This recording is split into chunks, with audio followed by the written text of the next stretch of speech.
प्रिय विद्यार्थियों, मैं सनेवता देवी, सहायक आचार्य, राजकीय विधि महाविद्यालय कोटा से। प्रिय विद्यार्थियों, मैं आशा करती हूँ कि आप स्वस्थ होंगे, सुरक्षित होंगे और आपका परिवार भी स्वस्थ होगा। इन्हीं शुभकामनाओं के साथ शुरू करते हैं आज का सब्जेक्ट मुस्लिम विधि, और जिसके अंतर्गत टॉपिक है वक्फ। मतलब ये एग्ज़ाम की दृष्टि से भी देखा जाए तो इम्पोर्टेंट टॉपिक है। वक्फ क्या है? अपन ने पहले भी जैसे हिब्बा, दान, संपत्ति अंतरण अधिनियम 1982 के अंतर्गत भी दान से संबंधित प्रावधान जो कि सेक्शन 122 से 128-29 तक पढ़ चुके हैं, ठीक है। लेकिन इसे वक्फ के अंतर्गत जो भी संपत्ति दान की जाती है उसमें अंतर है। वक्फ का मतलब है कि कोई भी संपत्ति जो दान की जाती है वह अल्लाह है, खुदा में निहित मानी जाती है, और उससे जो भी मतलब लाभ होते हैं उन लाभ को जनता के लिए लगा दिया जाता है। मतलब संपत्ति को ईश्वर के स्वामित्व के अंतर्गत स्थगित कर देना और उससे प्राप्त लाभ का मनुष्य के लाभ के लिए लगाना ही वक्फ कहलाता है। इसमें वक्फकर्ता का जो संपत्ति का स्वामित्व करता है उसका ओनरशिप स्वामित्व समाप्त हो जाता है, ठीक है। वह संपत्ति खुदा में निहित मानी जाती है।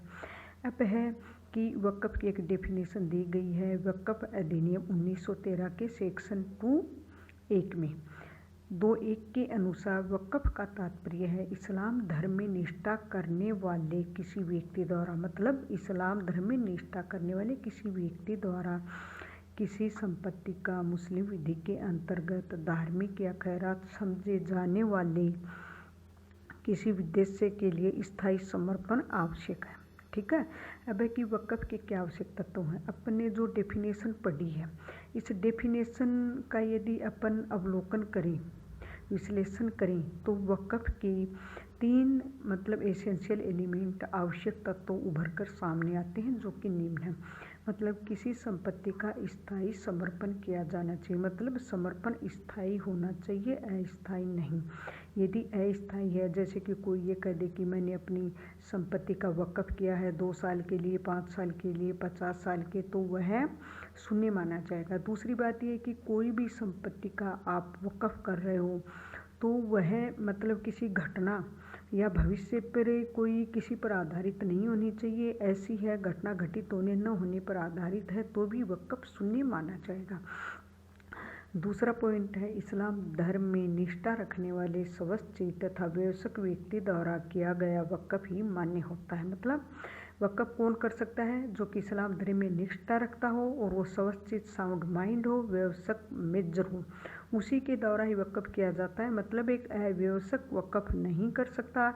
ये नहीं है कि अवयस्क ने वक्फ कर दिया और उसका जो भी मतलब संरक्षक है, अभिभावक है, उसका अनुमोदन करते, ऐसा नहीं है। अवयस्क द्वारा किया गया वक्फ शून्य होता है, ठीक है। तीसरा है मुस्लिम विधि द्वारा धार्मिक व खैराती समझे जाने वाले किसी उद्देश्य के लिए किया गया वक्फ भी मान्य है।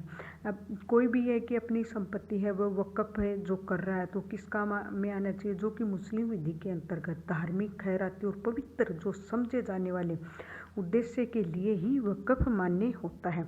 अब समझते हैं, देखते हैं कि संपत्ति का जो समर्पण है वो किन किन प्रयोजनों के लिए, किन किन उद्देश्यों के लिए जो भी वक्फ किया जाता है वो किन किन उद्देश्यों के लिए किया जाना चाहिए। तो जैसे मस्जिदों में नमाज के लिए इमामों का प्रबंध, इमाम बाड़ों की मरम्मत, मस्जिदों में चिराग जलाना, गरीब रिश्तेदारों व आश्रितों का भरण पोषण, गरीबों को दान, किसी ईदगाह को दान, हज यात्रा के लिए गरीबों की मदद, धर्मशालाएँ बनवाना आदि।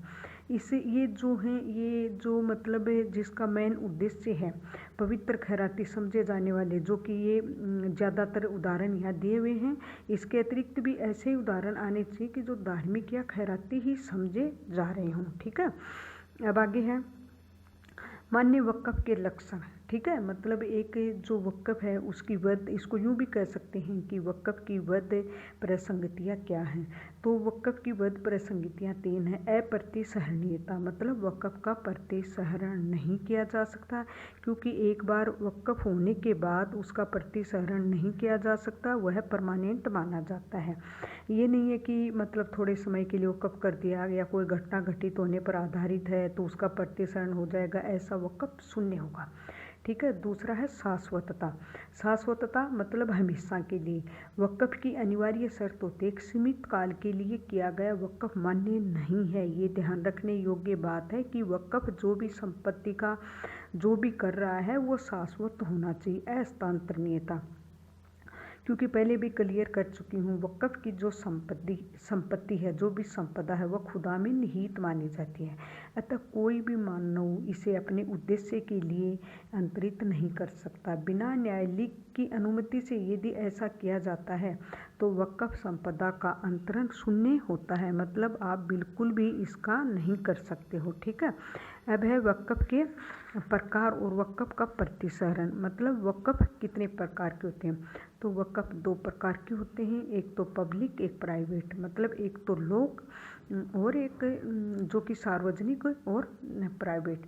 तो यदि पब्लिक वक़्फ़ की बात करें अपन तो पब्लिक वक़्फ़ वह होता है जो कि धार्मिक, पवित्र या खैरात के उद्देश्यों के लिए ही होता है। पब्लिक वक़्फ़ अपने निजी परिवार के लाभ के लिए उत्पन्न नहीं किया जाता है। ठीक है। अब निजी वक़्फ़ की बात करें तो यह मतलब जो संस्थापक होता है, संस्थापक के निजी खानदान और वंशजों के लिए होता है।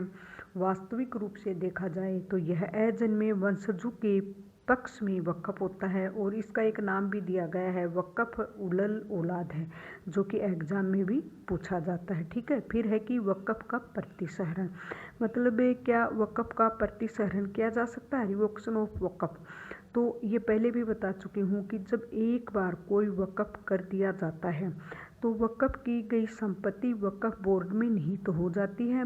वक़्फ़ किए जाने के बाद वक़्फ़ का खंडन या प्रतिसहरण नहीं किया जा सकता है, परंतु एक इसका अपवाद है, लेकिन वो भी समझने योग्य है कि एक वसीयत वक़्फ़ वसीयतकर्ता द्वारा अपनी मृत्यु से पूर्व वक़्फ़ किसी भी समय वापस लिया जा सकता है, परंतु ये ध्यान रखना है कि वसीयत हमेशा मरने के बाद ही खुलती है। तो मरने से पूर्व किसी भी समय वापस लिया जा सकता है, क्योंकि वसीयती द्वारा वक़्फ़कर्ता की मृत्यु बाद प्रभावी होता है। अतः वास्तव में प्रतिसहरण वसीयत का होता है, न कि वक़्फ़ का। मतलब इसके अंदर क्या है, ये तो आ गया कि वक़्फ़ का प्रतिसहरण, एक वसीयती वक़्फ़ का प्रतिसहरण हो सकता है, लेकिन तो वास्तव में देखा जाए तो प्रतिसहरण वसीयत का होता है, न कि वक़्फ़ का। मतलब जो कि पहले भी क्लियर कर चुकी ही, वक़्फ़ का प्रतिसहरण नहीं किया जा सकता, अप्रतिसहरणीय और अस्थानांतरणीय और शाश्वत होता है। ठीक है। क्यों, इसमें जो भी संपत्ति है वो खुदा में निहित मानी जाती है और इसके अंतर्गत उससे जो लाभ प्राप्त होते हैं वो मानव कल्याण के लिए या मानव के लाभ के लिए, उपयोग के लिए सार्वजनिक मामलों में लगाया जाता है। प्रिय विद्यार्थियों, मैं आशा करती हूँ आप वक़्फ़ को अच्छे से समझ पाए होंगे और नेक्स्ट टॉपिक में पढ़ेंगे अपन मुतवली कि कौन होता है मुतवली। ठीक है। इन्हीं शुभकामनाओं के साथ आप सभी को धन्यवाद।